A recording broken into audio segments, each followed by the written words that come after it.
pieces of human emotion usually take form of flower, known as fragment. The selected few who possess strong enough fragment can become reflectors, beings who equip specialized rings that allow them to connect their thoughts, memories, and emotion to those whose feelings waver. There are two types of reflectors: those who wear the blue ring to protect those feelings into disparity by reserving their fragment, and those who wear the red ring to prevent negative emotions by stealing the fragment of those who begin to develop severe woes. Despite wanting to socialize with people around her, the generous student Rika Hari's shy and introvert personality always gets in her way. In a chance encounter, however, she bumps into a woman who happens to drop a blue ring as she hurries away. Unable to return it, Rika brings it back to her dorm. There she meets outgoing Hiara, who also has a blue ring. They find themselves in several conflicts against red reflectors, slowly realizing their true powers of the rings that they hold. Now trying to become reflectors themselves, Rika and Hara must learn to work together and become stronger so they can save not only the people around them, but also themselves from the emotions that they hold back. This anime is about 24 episodes, premiered April 10th, 2021 to September 25th, 2021. Based on a popular game. Theme is school. Each episode is 24 minutes per episode and rated PG-13. Let's get started into the review.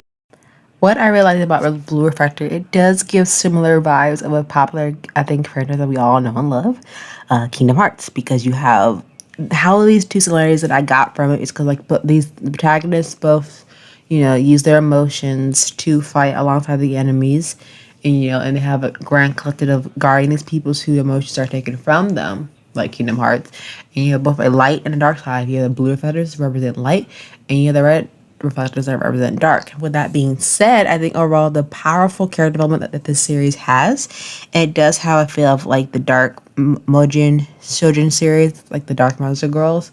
Like I'm thinking of Madoka Magic Girl, like that dark version of it versus like the light Magic Girl, like Sailor Moon, like those other Magic Girl series.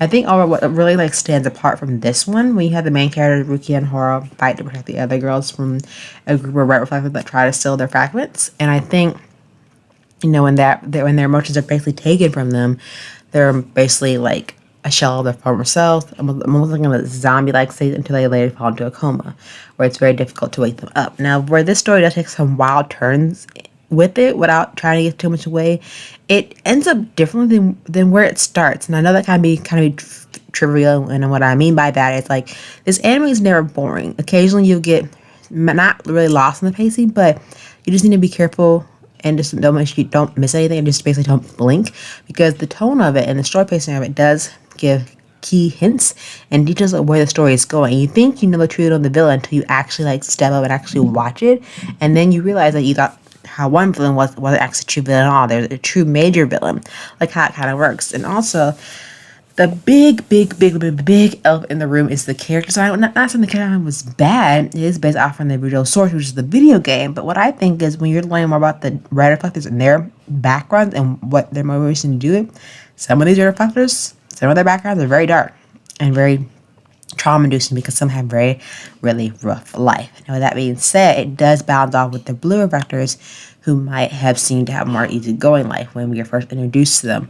But being introduced to the red reflectors and the blue one, they kind of balance themselves out like yin and yang, which is I think, extra way of storytelling and extra character design, especially how the characters are written, especially when we have a big cast of them, of these characters with very unique personality.